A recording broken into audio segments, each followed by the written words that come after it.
भारत के एक शहर आगरा में मुगल एम्पायर के द्वारा बनाया गया एक ऐसा अजूबा मौजूद है जिसे आज पूरी दुनिया ताजमहल के नाम से जानते हैं। तो रियल फैक्ट की एक और वीडियो में आपका स्वागत है। एक तरफ जहां ये आलीशान बिल्डिंग दूर से चमकता हुआ खूबसूरती के लिए मशहूर था, तो दूसरी ओर बीते समय में गम और उदासी का काला बादल छाया हुआ था। लगभग 450 साल पहले बनाई जाने वाली यह खूबसूरत बिल्डिंग अपने दौर की सबसे बड़ी और सबसे शानदार बिल्डिंग हुआ करती थी। इस आलीशान बिल्डिंग को बनाने में करीब 20,000 मजदूरों ने 22 सालों तक अपना खून पसीना बहाने के बाद संगमरमर की ये अनमोल मकबरा बनके तैयार हो चुकी थी। अगर आज के दौर में इसकी कीमत का अंदाजा लगाया जाए तो संगमरमर का ये अनमोल मकबरा 7,500 करोड़ रुपए से भी ज्यादा है। ये सिलसिला शुरू हुआ था सन 1607 में, जब पूरी इंडिया और पाकिस्तान में मुगल सम्राट का दबदबा था। तब मुगल सम्राट का सबसे छोटा बेटा शाहजहां 18 साल का हो चुका था और उसी की सेलिब्रेशन के लिए आगरा में एक जश्न की तैयारी की गई थी। शाहजहां अपने पिता का सबसे चहीदा बेटा था, इसलिए उनके जन्मदिन में इनको हीरे और मोती से तोला जाता था, यानी जितना वजन शहजादे का होता था उतना खजाना उनके नाम कर दिया जाता था। लेकिन इस जन्मदिन में कुछ और भी खास था। मुगल शहजादे के इस जन्मदिन में उनके पसंद के मुताबिक शाही खानदान की एक वकील की बेटी के साथ निकाह कर दी गई।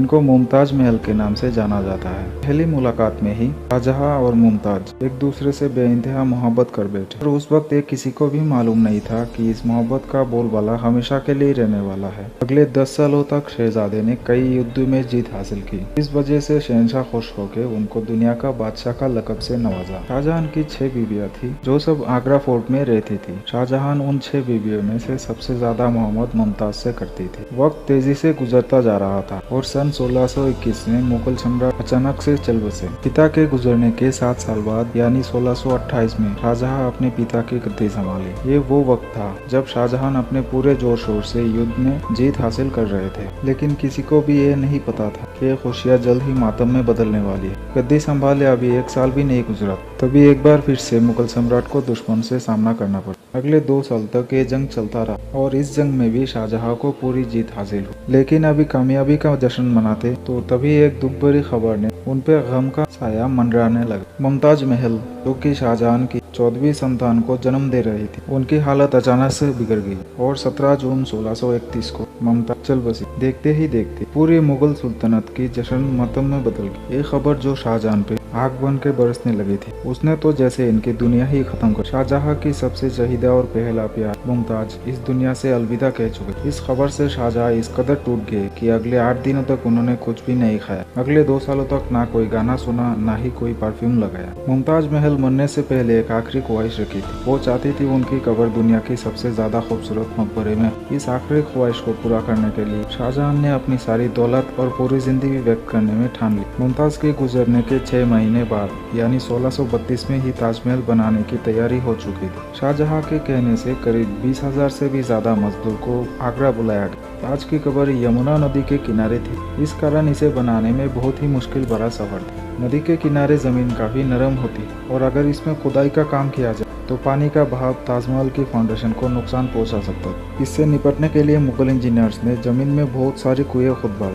जब तक कि ठोस जमीन नहीं मिल जाए। उन कुओं को भरने के लिए पत्थरों का सहारा लिया गया। आखिरकार फाउंडेशन बनके तैयार हो चुकी थी। फाउंडेशन कंप्लीट होने के बाद काम बाकी था ऐसा एक डिजाइन बनाने की जो खूबसूरती के मामले में पिछले सारे रिकॉर्ड तोड़। ताजमहल की डिजाइन का आइडिया शाहजहां अपने बाप दादा के मकबरे से, बाप के मकबरे से मीनारों का आइडिया लिया गया था, दादा के मकबरे से बिल्डिंग का कोर का आइडिया लिया गया था और अपने अंकल के मकबरे से डोम का आइडिया लिया गया था। और जब इन सबको मिलाया गया तो एक शानदार डिजाइन बनकर रेडी हो चुका था। बिल्डिंग की स्ट्रक्चर बनाने के लिए करोड़ों ईंटें वहीं पे बनाई गई। दिन ब दिन शाही खजाना खत्म हो जा रहा, लेकिन शाहजहां को किसी बात की परवाह नहीं थी। कई सालों के मेहनत के मकबरे की स्ट्रक्चर कंप्लीट हो चुका और अब बारी थी इसे संगमरमर की पत्थरों से सजाने। ये पत्थर आगरा से 400 किलोमीटर दूर राजस्थान से लाया जाना था, क्योंकि राजस्थान की मकराना मार्बल दुनिया की फाइनेस्ट मार्बल माना जाता। शाहजहां ने ताजमहल के लिए पूरा मकराना मार्बल तब तक के लिए रिजर्व कर लिया था जब तक कि ताजमहल की डिमांड पूरी ना हो।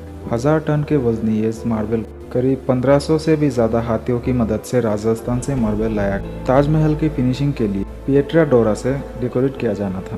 पिएट्रा डोरा एक ऐसी कलाकारी है जो हाथों से बारीकी से तराश कर कीमती पत्थर को ग्लू से लगाया जाता। ताजमहल में इस्तेमाल किए जाने वाली ग्लू आज भी इसके रेनोवेशन के लिए इस्तेमाल किया जाता। 22 सालों के बाद यानी 1654 को ताजमहल का काम पूरा कर लिया। आखिरकार शाहजहां दुनिया की सबसे ज्यादा खूबसूरत मकबरा बनाने में कामयाब हो चुके थे। शाहजहां का ये प्रोजेक्ट कंप्लीट तो हो चुका था, लेकिन इसने मुगल सल्तनत को तबाही के मंजर पे पहुंचा दिया। 4 साल बाद यानी 1658 में शाहजहां और मुमताज की अपनी बेटी ने शाही तख्त बदल दी और खुद शहंशाह बन गए। तो पिछले 30 साल से राज कर रहे थे, उनको बंदी बना के कमरे में बंद कर दिया गया। जिस कमरे में उनको बंद किया गया उस कमरे में सिर्फ एक ही फैसिलिटी दिया गया था। जिस कमरे में उनको बंद किया गया उसकी एक छोटी सी खिड़की से ताजमहल को देखा जा सकता था। 8 साल बंदी रहने के बाद 74 ईयर की एज में मुमताज के गम में डूबा शाहजहां भी दुनिया को अलविदा कह दिया। शाहजहां को दोबारा मुमताज से मिलने का वक्त आ चुका था और उनको भी ताजमहल में मुमताज की कब्र के किनारे दफना दिया गया। तो आज के वीडियो में सिर्फ इतना ही था। मिलते हैं अगले वीडियो में।